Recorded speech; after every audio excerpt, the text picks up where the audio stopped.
Bernadette Laclais.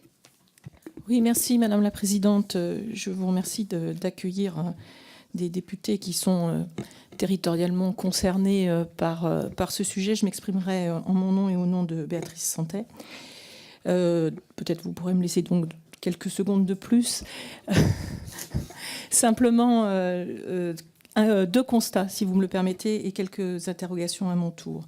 Le premier constat, c'est qu'à ce jour, les trafics entre le Léman et la Méditerranée totalisent 2,7 millions de poids lourds, chiffre 2011, ce qui représente sur le seul trajet du Lyon-Turin 2 millions de tonnes de CO2 de rejet.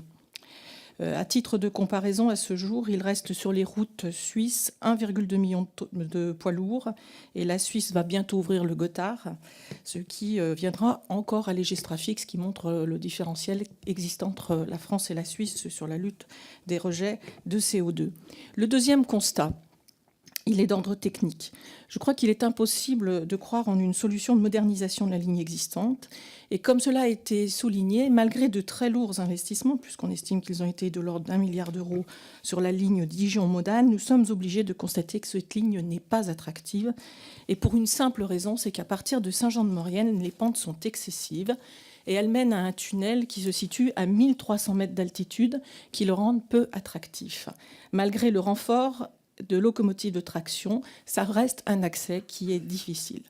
Partout dans les Alpes, c'est le modèle du tunnel de base, c'est-à-dire du tunnel de plaine qui prévaut pour ces raisons. Alors certains opposants invoquent des choix faits par d'autres pays. Souvent, ce sont des pays de plaine et qui n'ont pas ces caractéristiques d'altitude. Et donc, aucune comparaison, me semble-t-il, possible. À ces pentes excessives, il faut rajouter une ligne à voie unique entre Saint-André-le-Gaz et Chambéry. Et sur la section et ligne historique entre Culose et Aix-les-Bains, il y a bien de voies, mais elles sont en quasi-surplomb du lac du Bourget. Et je pose la question, qui prendra la responsabilité d'une intensification du passage de marchandises, y compris dangereuse, avec le risque d'un accident et d'une pollution sur ce lac ? Seule une infrastructure moderne de plaine permettra un report modal significatif et efficace. Ma conviction, c'est donc que si l'on ne fait pas le Lyon-Turin, on rend durablement service à la route. Chacun doit pouvoir, de ce point de vue-là, se faire son point de vue. Pour moi, il est clair.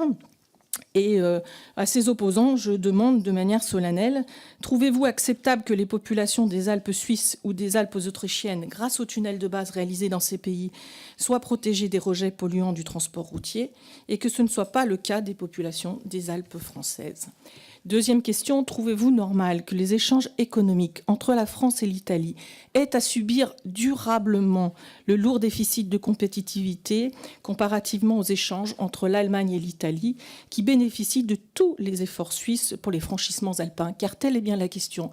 Si nous voyons baisser le trafic dans les Alpes françaises, c'est que le trafic se fait par ailleurs, mais que globalement, ces trafics ils se font au détriment des pays qui se situent de l'autre côté des Alpes françaises, et bien sûr de la France, mais aussi de l'Espagne. Et donc, c'est toute la question de l'équilibre économique de l'Union européenne qui est ainsi posée. Troisième point, et je terminerai là, on parle beaucoup du coût. Sans doute, ce projet n'a-t-il jamais été aussi bien financé qu'il l'est aujourd'hui grâce aux avancées qui ont pu être enregistrées au niveau de l'Union européenne.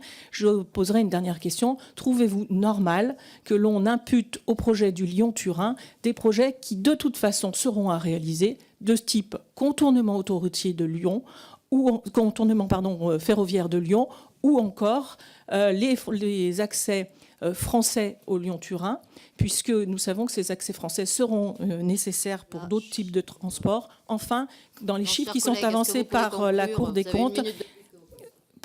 comptes, il y a les coûts italiens, je crois qu'ils n'ont pas à être comptabilisés. Je vous remercie de votre écoute.